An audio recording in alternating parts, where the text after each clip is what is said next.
एक नगर में एक साधु रहा करता था। वह रोज घाट के किनारे बैठकर चिल्लाया करता था कि जो चाहोगे सो पाओगे, जो चाहोगे सो पाओगे। तो बहुत से लोग वहां से गुजरते थे, पर कोई भी व्यक्ति उसकी बात पर ध्यान नहीं देता था और सबके सब उसे एक पागल आदमी समझा करते थे। एक दिन एक युवक वहां से गुजरा, तभी उसने उस साधु की आवाज़ सुनी कि जो चाहोगे सो पाओगे, जो चाहोगे सो पाओगे, और आवाज़ सुनते ही उसके पास वह चला गया। तब उसने उस साधु महाराज से पूछा कि महाराज, आप बोल रहे हैं कि जो चाहोगे सो पाओगे, जो चाहोगे सो पाओगे, तो क्या आप मुझे भी वह दे सकते हैं जो मैं वह चाहता हूँ?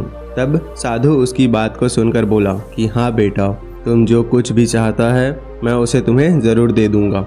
बस तुम्हें मेरी एक बात माननी होगी, लेकिन पहले ये बात बताओ कि आखिर तुम चाहते क्या हो और तुम्हें क्या चाहिए। तब युवक साधु महाराज से बोला कि मेरी एक ही ख्वाहिश है कि मैं हीरो का बहुत बड़ा व्यापारी बनना चाहता हूँ। तब साधु महाराज बोला कि कोई बात नहीं, मैं तुम्हें एक हीरा और एक मोती देता हूँ। उससे तुम जितने भी हीरे मोती बनाना चाहो बना सकते हो और वह तुम बना पाओगे। और ऐसा कहते हुए साधु ने अपना हाथ आदमी की हथेली पर रखते हुए कहा कि पुत्र, मैं तुम्हें दुनिया का सबसे अनमोल हीरा दे रहा हूँ। लोग इसे समय कहते हैं। इसे तेजी से अपनी मुट्ठी में पकड़ लो और इसे कभी मत गंवाना। तुम इससे जितने चाहो उतने हीरे बना सकते हो। युवक अभी कुछ सोच ही रहा था कि साधु उसका दूसरा हाथ पकड़ लेता है और उसकी हथेली पकड़ते हुए बोलता है, पुत्र, इसे जल्दी से पकड़ो, यह दुनिया का सबसे कीमती मोती है।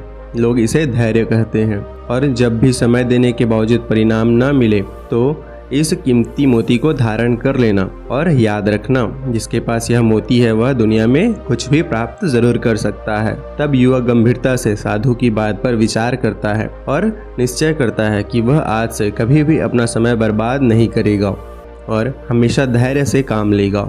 और ऐसा सोचकर वह हीरो के एक बहुत बड़े व्यापारी के यहाँ काम शुरू कर देता है और अपनी मेहनत, लगन और ईमानदारी के बलबूते पर वह एक दिन खुद भी हीरो का छोटा कारोबार शुरू करता है और वह धीरे धीरे अपने धैर्य और समय की पाबंदी के कारण एक बहुत बड़ा व्यापारी बन जाता है। दोस्तों, समय और धैर्य वह दो हीरे और मोती हैं जिनके बल पर हम बड़े से बड़ा लक्ष्य भी प्राप्त कर सकते हैं। अतः जरूरी है कि हम अपने इन दोनों कीमती रत्नों को बर्बाद न करें और अपनी मंजिल तक पहुंचने के लिए इन दोनों का उपयोग अवश्य करें।